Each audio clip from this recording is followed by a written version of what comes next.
السلام علیکم دوستوں، میرا نام ہے محمد احمد اور آپ دیکھ رہے ہیں discover Islamic knowledge YouTube channel. نبی پاک صلی اللہ علیہ وآلہ وسلم کی وفات ظاہری طور پر 1 ربیع الاول کو ہوئی، اور آپ صلی اللہ علیہ وآلہ وسلم کی زندگی تمام انسانوں کے لیے ایک نمونہ ہے، اور جس طرح سے آپ کی تشریف آوری تمام مسلمانوں کے لیے باعث فخر ہے، اسی طرح آپ کی وفات بھی قیامت کی بڑی نشانیوں میں سے ایک ہے جو گزر چکی ہے۔ آج کی اس ویڈیو میں ہم حضور پاک صلی اللہ علیہ وآلہ وسلم کی زندگی کے آخری ایام کا ذکر کریں گے۔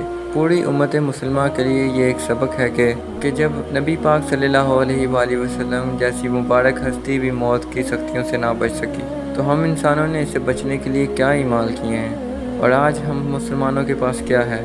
آپ کی وفات سے چند روز پہلے، آپ کی وفات سے 3 دن پہلے، حضرت محمد صلی اللہ علیہ وآلہ وسلم ام المومنین حضرت میمونہ رضی اللہ تعالیٰ عنہ کے گھر تشریف فرما تھے۔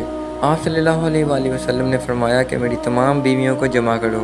آپ صلی اللہ علیہ وآلہ وسلم کی تمام بیویاں جمع ہو گئیں، تو حضور پاک صلی اللہ علیہ وآلہ وسلم نے فرمایا، کیا تم سب مجھے اجازت دیتی ہو کہ میں اپنی بیماری کے دنوں میں حضرت عائشہ رضی اللہ تعالیٰ عنہ کے گھر اپنا سارا ٹائم گزار سکوں؟ تمام بیویوں نے کہا کہ اے اللہ کے رسول حضرت محمد صلی اللہ علیہ وآلہ وسلم، آپ کو اجازت ہے۔ اس کے بعد آپ نے اٹھنا چاہا لیکن اٹھ نہیں پائے، تو حضرت علی بن ابی طالب اور حضرت فضل بن عباس رضی اللہ تعالیٰ عنہ آگے بڑھے اور نبی پاک صلی اللہ علیہ وآلہ وسلم کو سہارے سے اٹھا کر سیدنا میمونہ کے حجرے سے سیدنا عائشہ رضی اللہ تعالیٰ عنہ کے حجرے کی طرف لے کے چلے گئے۔ اس وقت تمام صحابہ نے حضور پاک صلی اللہ علیہ وآلہ وسلم کو اس بیماری اور کمزوری کے حال میں پہلی بار دیکھا، تو گھبرا کے ایک دوسرے سے پوچھنے لگے کہ حضور پاک صلی اللہ علیہ وآلہ وسلم کو کیا ہوا۔ چنانچہ صحابہ کرام مسجد میں جمع ہونا شروع ہو گئے، اور مسجد شریف میں ایک بہت بڑا رش لگ گیا۔ آپ صلی اللہ علیہ وآلہ وسلم کا پسینہ شدت سے بہہ رہا تھا، اور حضرت عائشہ فرماتی ہیں کہ میں نے اپنی پوری زندگی میں کسی کا اتنا پسینہ بہتے ہوئے نہیں دیکھا، اور حضرت عائشہ فرماتی ہیں کہ میں رسول پاک صلی اللہ علیہ وآلہ وسلم کے دست مبارک کو پکڑتی اور اسی کو ان کے چہرے پہ لگاتی، کیونکہ نبی پاک صلی اللہ علیہ وآلہ وسلم کا ہاتھ میرے ہاتھ سے کہیں زیادہ محترم اور پاکیزہ تھا۔ آپ فرماتی ہیں کہ اس وقت حضور پاک صلی اللہ علیہ وآلہ وسلم کے منہ سے مجھے یہ الفاظ سنائی دیے، لا الہ الا اللہ، بے شک موت کی بھی اپنی ہی سختیاں ہیں۔ آپ ذرا سوچ کے دیکھیے کہ اللہ کے پیارے نبی حضرت محمد صلی اللہ علیہ وآلہ وسلم، جن کے لیے پوری کائنات بنائی گئی، پوری کائنات میں اللہ تعالیٰ کو سب سے زیادہ محبوب اور پیاری شخصیت، یہ فرما رہی ہیں کہ موت کی بھی اپنی سختیاں ہیں۔ آج ذرا اپنا احتساب کر کے دیکھیے کہ ہمارا موت کے وقت کیا حال ہوگا۔ اسی دوران مسجد میں حضور پاک صلی اللہ علیہ وآلہ وسلم کے بارے میں خوف کی وجہ سے لوگوں میں شور پیدا ہو گیا۔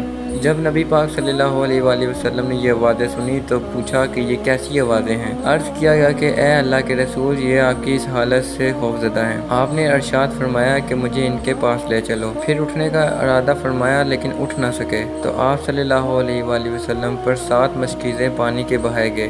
تب کہیں جا کر افاقہ ہوا تو اٹھ کر ممبر پر تشریف لائے۔ یہ رسول اللہ صلی اللہ علیہ وآلہ وسلم کا آخری خطبہ تھا، اور آپ صلی اللہ علیہ وآلہ وسلم کے آخری کلمات یہ تھے کہ اے لوگوں، شاید تمہیں میری موت کا خوف ہے۔ سب نے کہا جی ہاں اے اللہ کے رسول۔ آپ نے ارشاد فرمایا کہ اے لوگوں، تم سے میری ملاقات کی جگہ دنیا نہیں ہے، بلکہ تم سے میری ملاقات کی جگہ حوض کوثر ہے۔ خدا کی قسم کہ گویا میں یہیں سے اس حوض کوثر کو دیکھ رہا ہوں۔ اے لوگوں، مجھے تم پر تنگ دستی کا خوف نہیں، بلکہ مجھے تم پر دنیا کی فراوانی کا خوف ہے کہ تم اس کے معاملے میں ایک دوسرے سے مقابلے میں نہ لگ جاؤ، جیسا کہ تم سے پہلے والی امتوں والے لوگ لگ گئے، اور یہ دنیا تمہیں بھی ہلاک کر دے جیسا کہ انہیں ہلاک کر دیا۔ پھر ارشاد فرمایا کہ اے لوگوں، نماز کے معاملے میں اللہ سے ڈرو، اللہ سے ڈرو۔ اے لوگوں، نماز کے معاملے میں اللہ سے ڈرو، یعنی عہد کرو کہ نماز کی پابندی کرو گے، اور یہی بات بار بار دہراتے رہے۔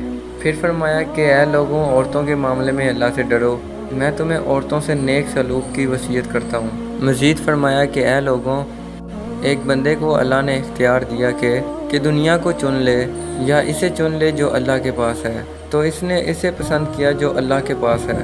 آپ صلی اللہ علیہ وآلہ وسلم کے اس جملے کا مقصد کوئی نہ سمجھ سکا، جبکہ اس جملے سے مراد آپ کی اپنی ذات تھی۔ حضرت ابوبکر صدیق رضی اللہ تعالیٰ عنہ وہ تنہا شخص تھے جو اس جملے کو سمجھ گئے، اور زانوں قطار رونے لگے، اور بلند آواز سے گنیاں کرتے ہوئے اٹھ کھڑے ہوئے، اور نبی پاک صلی اللہ علیہ وآلہ وسلم کی بات کو قطع کر کے بولنے لگے کہ ہمارے باپ دادا آپ پر قربان، ہماری مائیں آپ پر قربان، ہمارے بچے آپ پر قربان، ہمارے مال اور دولت آپ پر قربان۔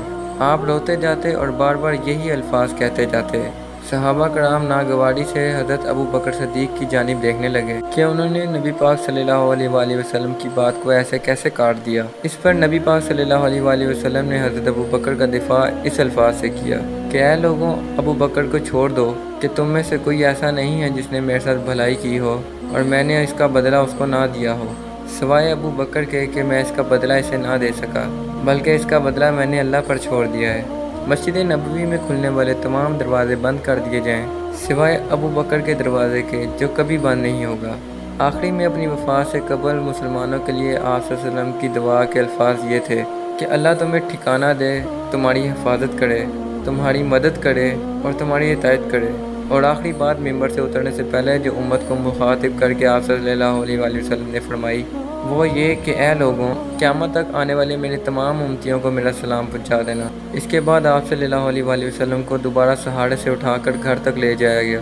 اسی دوران حضرت عبد الرحمن بن ابی بکر رضی اللہ تعالیٰ عنہ حضور پاک صلی اللہ علیہ وآلہ وسلم کی خدمت میں حاضر ہوئے اور ان کے ہاتھ میں مسواک تھی۔ نبی پاک صلی اللہ علیہ وآلہ وسلم مسواک کو دیکھنے لگے لیکن مرض کی شدت کی وجہ سے اسے طلب نہ کر پائے، لہذا حضرت عائشہ رضی اللہ تعالیٰ عنہ حضور پاک صلی اللہ علیہ وآلہ وسلم کے دیکھنے سے سمجھ گئیں اور انہوں نے حضرت عبد الرحمن رضی اللہ تعالیٰ عنہ سے مسواک لے کر نبی پاک صلی اللہ علیہ وآلہ وسلم کے دندان مبارک میں رکھ دی، لیکن آپ اسے استعمال نہ کر پائے تو سیدہ عائشہ نے نبی پاک صلی اللہ علیہ وآلہ وسلم سے مسواک لے کر اپنے منہ سے نرم کی اور پھر آپ صلی اللہ علیہ وآلہ وسلم کو لوٹا دی تاکہ اپنے دانت مبارک سے اسے تر کرتے رہیں۔ حضرت عائشہ رضی اللہ تعالیٰ عنہ فرماتی ہیں کہ آخری چیز حضرت محمد صلی اللہ علیہ وآلہ وسلم کے پیٹ میں جو گئی وہ میرا لعاب تھا، اور یہ اللہ تعالیٰ کا مجھ پہ بڑا ہی فضل ہے کہ اس نے وصال سے قبل میرا اور نبی پاک صلی اللہ علیہ وآلہ وسلم کا لعاب ایک کر دیا۔ ام المومنین حضرت عائشہ رضی اللہ تعالیٰ مزید فرماتی ہیں کہ آپ صلی اللہ علیہ وآلہ وسلم کی بیٹی فاطمہ تشریف لائیں اور آتے ہی رونے لگیں۔ آپ صلی اللہ علیہ وآلہ وسلم ان کے استقبال کے لیے اٹھ نہ سکے کیونکہ آپ صلی اللہ علیہ وآلہ وسلم کا یہ معمول تھا کہ جب بھی حضرت فاطمہ تشریف لاتی تو آپ کھڑے ہو کر ان کے ماتھے پر بوسہ دیتے تھے۔ رسول پاک صلی اللہ علیہ وآلہ وسلم نے فرمایا کہ اے فاطمہ قریب آؤ، پھر آپ نے ان کے کان میں کوئی بات کی تو حضرت فاطمہ اور رونے لگیں۔ انہیں روتا دیکھ کر آپ صلی اللہ علیہ وآلہ وسلم نے فرمایا کہ اے فاطمہ قریب آؤ، تو دوبارہ ان کے کان میں کوئی بات ارشاد فرمائی تو وہ خوش ہو گئیں۔ آپ صلی اللہ علیہ وآلہ وسلم کی وفات کے بعد حضرت فاطمہ سے جب پوچھا گیا کہ وہ کیا بات تھی جس پر آپ پہلے روئیں اور پھر خوش ہو گئیں، سیدنا فاطمہ رضی اللہ تعالیٰ عنہ نے فرمایا کہ آپ صلی اللہ علیہ وآلہ وسلم کے جب میں پہلی بار قریب ہوئی تو آپ صلی اللہ علیہ وآلہ وسلم نے فرمایا کہ فاطمہ آج رات میں اس دنیا سے کوچ کرنے والا ہوں، جس پر میں رونے لگی۔ اس کے بعد جب انہوں نے مجھے بے تحاشا روتے ہوئے دیکھا تو فرمانے لگے کہ فاطمہ میرے اہل خانہ میں تم مجھ سے سب سے پہلے ملو گی، جس پر میں خوش ہو گئی۔ تو اس طرح آپ صلی اللہ علیہ وآلہ وسلم کی وفات کے بعد حضرت فاطمہ رضی اللہ تعالیٰ عنہ کا وصال سب سے پہلے ہوا۔ حضرت عائشہ رضی اللہ تعالیٰ عنہ فرماتی ہیں کہ رسول پاک صلی اللہ علیہ وآلہ وسلم نے سب کو گھر سے باہر جانے کا حکم فرما کر مجھے کہا کہ عائشہ میرے قریب آ جاؤ۔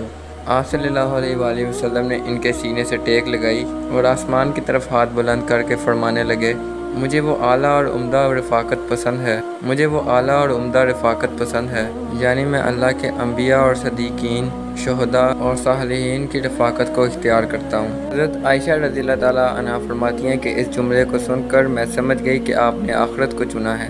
اس کے بعد حضرت جبرائیل علیہ السلام آپ کی خدمت میں حاضر ہو کر فرمانے لگے کہ اے اللہ کے رسول، ملک الموت آپ کے دروازے پہ کھڑے ہو کر اندر آنے کی اجازت چاہتے ہیں۔ آپ سے پہلے نہ انہوں نے کسی سے کبھی اجازت مانگی اور نہ قیامت تک مانگیں گے۔ آپ صلی اللہ علیہ وآلہ وسلم نے فرمایا جبرائیل اس کو آنے دو۔ ملک الموت آپ صلی اللہ علیہ وآلہ وسلم کے گھر میں داخل ہوئے اور فرمایا السلام علیکم یا رسول اللہ، مجھے اللہ نے آپ کی چاہت جاننے کے لیے بھیجا ہے کہ کیا آپ دنیا میں ہی رہنا چاہتے ہیں یا اللہ تعالیٰ کے پاس جانا پسند کریں گے؟ اللہ تعالیٰ آپ کی ملاقات کے شوق میں ہیں۔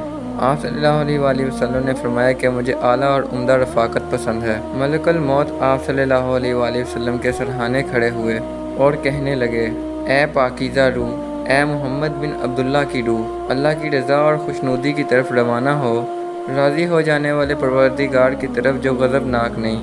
حضرت عائشہ رضی اللہ تعالیٰ عنہ فرماتی ہیں کہ نبی پاک صلی اللہ علیہ وآلہ وسلم کا ہاتھ اس کے بعد نیچے ہی رہا اور سر مبارک میرے سینے پر بھاری ہونے لگا۔ میں سمجھ گئی کہ آپ صلی اللہ علیہ وآلہ وسلم کا وصال ہو گیا ہے۔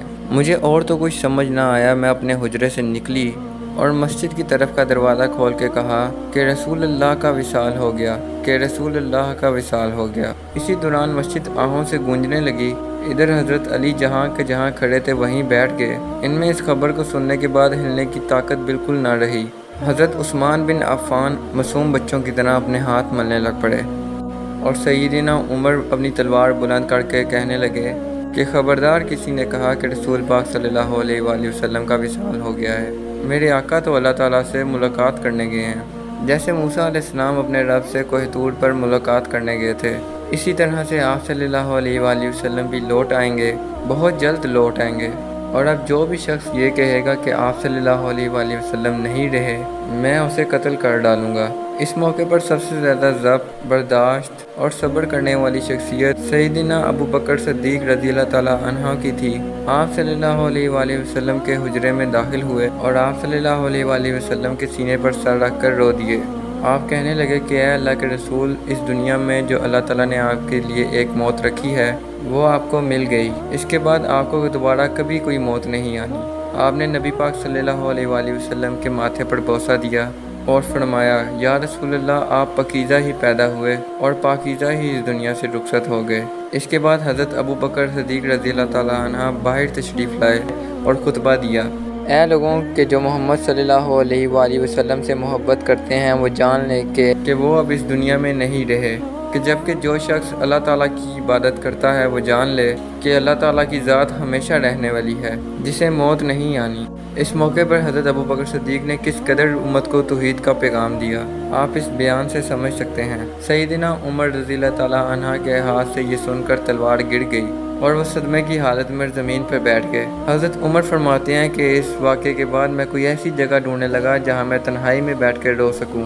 آپ انسان کی فطرت کا اندازہ لگائیں کہ جیسے ہی آپ صلی اللہ علیہ وآلہ وسلم کی وفات ہوئی، مسلمانوں کے دوران خلیفہ کو لے کر تنازع شروع ہو گیا۔ اس قدر بڑا تنازع ہونے کو تھا کہ لوگوں کو ڈر تھا کہ یہ ایک فتنے کی صورت اختیار کر لے گا، جس وجہ سے مسلمان امت کمزور ہو جائے گی۔ اس لیے آپ صلی اللہ علیہ وآلہ وسلم کی وفات کے فوراً بعد ہی آپ کا خلیفہ متفقہ طور پر حضرت ابو بکر صدیق رضی اللہ تعالیٰ عنہ کو چن لیا، اور اس کے بعد حضرت عمر کو، اور اس کے بعد حضرت عثمان کو۔ حضرت عمر فاروق رضی اللہ تعالیٰ عنہ نے اپنے دور میں 22 لاکھ مربع میل کا علاقہ فتح کیا اور بھاری مال غنیمت اور مال دولت مسلمانوں کے ہاتھ لگا، یہاں تک کہ حضرت عثمان رضی اللہ تعالیٰ عنہ کے دور خلافت تک مسلمانوں کے پاس بے تحاشا دولت اکٹھی ہو گئی، اور آپ صلی اللہ علیہ وآلہ وسلم کا وہی خدشہ سچ ہوا کہ مجھ پر تم پر غربت کا ڈر نہیں بلکہ دولت کا ڈر ہے۔ جیسے دولت نے تم سے پہلے قوموں کو تباہ کیا، مجھے ڈر ہے کہ تم لوگ بھی ایسے ہی تباہ ہو جاؤ گے۔ اور اسی مالت دولت اور طاقت کے حصول کے لیے مسلمان امت اس دور سے گمراہ ہونا شروع ہو گئی، اور آج تک ان کے اندر فرقے بنتے چلے آ رہے ہیں۔ عرب کے وہ لوگ جن کے جسم پر پہننے کے لیے ٹھیک سے کپڑے بھی نہیں تھے، آج ایک دوسرے کے مقابلے میں عالیشان عمارتیں بنا رہے ہیں، وہ عمارتیں جو دنیا بھر میں سب سے زیادہ بلند ہیں، کیونکہ دنیا کی مال و دولت نے ان کو دنیا کی محبت میں ایسا قید کر دیا ہے، کیونکہ وہ وہن کے اندر مبتلا ہو گئے ہیں، جس کے بارے میں نبی پاک صلی اللہ علیہ وآلہ وسلم نے آج سے 1400 سال پہلے واضح طور پر بیان کر دیا تھا۔ جب آپ صلی اللہ علیہ وآلہ وسلم سے پوچھا گیا کہ وہن کیا ہے، تو آپ صلی اللہ علیہ وآلہ وسلم نے فرمایا کہ دنیا کی محبت اور موت کا ڈر۔ تو کیا آج ہم مسلمان اسی ٹائم کے اندر نہیں جی رہے؟ ہم اپنا احتساب خود کر سکتے ہیں۔ اللہ تعالیٰ ہمیں نیک عمل اور سمجھنے کی توفیق عطا فرمائے، آمین۔ ناظرین، امید ہے کہ آپ کو ہماری یہ نالج سے بھرپور ویڈیو پسند آئی ہوگی۔ اگر آپ چینل پہ نیو ہیں تو چینل کو سبسکرائب کر دیجیے گا، اگر ویڈیو پسند آئی ہو تو ویڈیو کو بھی لائک کر دیجیے گا۔ آپ سے ملوں گا انشاءاللہ تعالیٰ اگلی ویڈیو میں۔ اللہ حافظ۔